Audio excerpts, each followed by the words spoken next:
Assalamualaikum warahmatullahi wabarakatuh.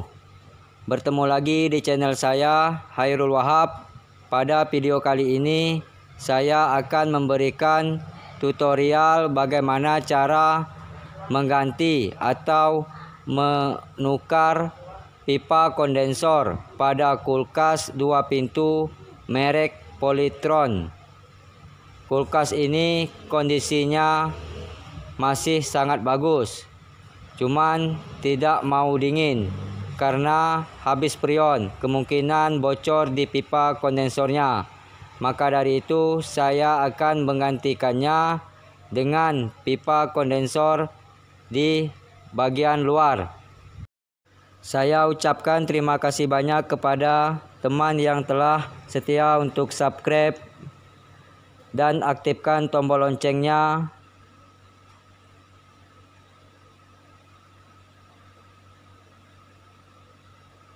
Like, boleh juga share di media sosial lainnya, dan tulis komentar Anda. Terima kasih.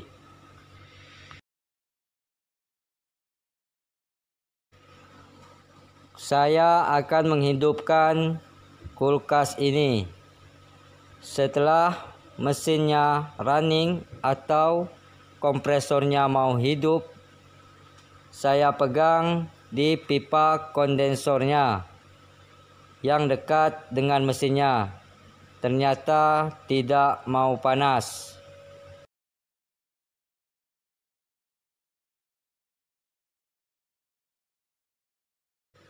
Setelah itu saya cek di bagian freezernya.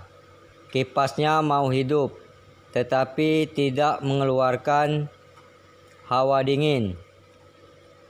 Apalagi sampai mau sejuk di bagian bawah.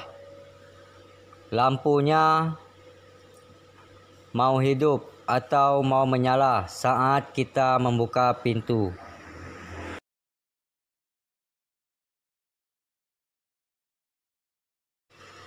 Setelah dicek, ternyata pipa kondensornya yang bocor.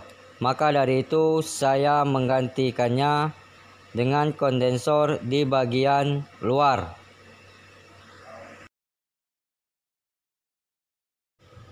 Saya menyambung pipa tembaga dan besi menggunakan kawat kuningan yang dicampur dengan borak.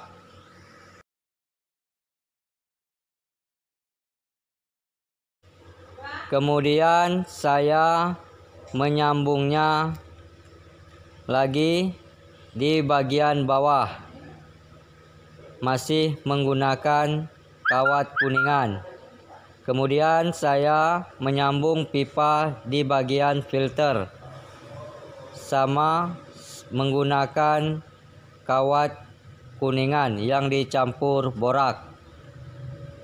Yang terakhir, saya menyambung pipa yang dari filter ke pipa kondensor.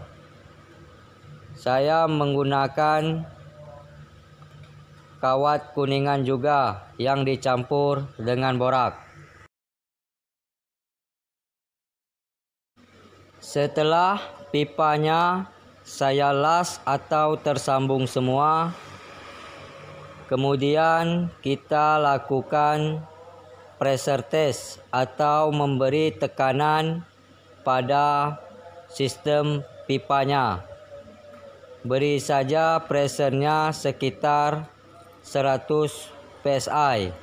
Pastikan jarumnya tidak turun dari titik yang telah kita tentukan.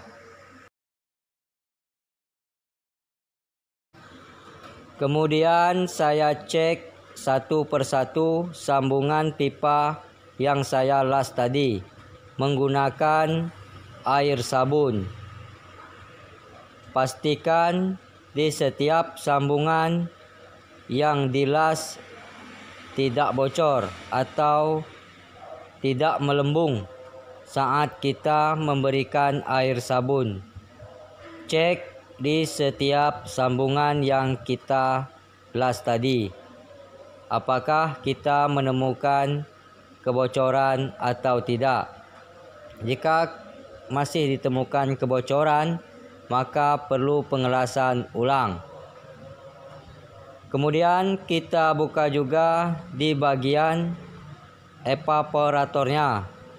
Apakah ada bocor atau tidak? Coba saja kita cek di sambungan las aluminium. Apakah ada bocor atau tidak? Mudah-mudahan tidak ada bocor. Jadi pekerjaan kita tidak terlalu sulit dilakukan. Jika sudah dipastikan setiap sambungan yang kita las tadi ataupun yang tidak dilas tidak menemukan bocor, maka perhatikan jarumnya turun atau tidak. Jika tidak turun, maka pressure test sudah berhasil. Jika pressure test sudah berhasil, lakukan proses vakum sampai menghasilkan minus 30 PSI. Kulkas yang saya perbaiki ini menggunakan Freon R134A. Jadi saya menggunakan yang kaleng, sudah cukup. Isinya sekitar 390 gram. Sebelum kompresornya di running, kita isi dulu freonnya sedikit sebelum kulkas atau kompresornya kita nyalakan. Setelah kompresor dinyalakan, isi freon dengan berlahan-lahan, jangan terburu-buru supaya menghasilkan pengisian yang maksimal pada sistem pendingin ini. Setelah itu kita running kompresornya, kemudian dipegang di bagian pipa kondensor yang dekat dengan kompresor. Apakah panas? Jika panas, maka pengisian freon lancar. Pegang juga di bagian pipa kondensor yang kita ganti tadi. Apakah panas? Jika panas, berarti pengisian freon sudah lancar. Kemudian kita pegang lagi di bagian filter. Apakah sudah panas? Karena panas pada sistem kondensor ini di filternya yang terakhir. Setelah itu kita pegang juga di bagian pipa dinginnya atau pipa balik. Apakah sudah dingin? Jika sudah dingin, maka pengisian freon kita juga lancar. Setelah itu perhatikan jarumnya apakah sudah menunjukkan di garis 15 PSI. Jika sudah menunjukkan jarumnya 15 PSI, maka pengisian freon sudah cukup. Coba pegang di bagian dalam. Apakah sudah mengeluarkan hawa dingin atau sejuk? Jika sudah sejuk, maka sudah berhasil proses pengisian freon atau pekerjaan kita pun sudah berhasil. Terima kasih banyak pada teman-teman yang telah menonton video ini sampai habis. Sampai ketemu lagi di channel Hairul Wahab.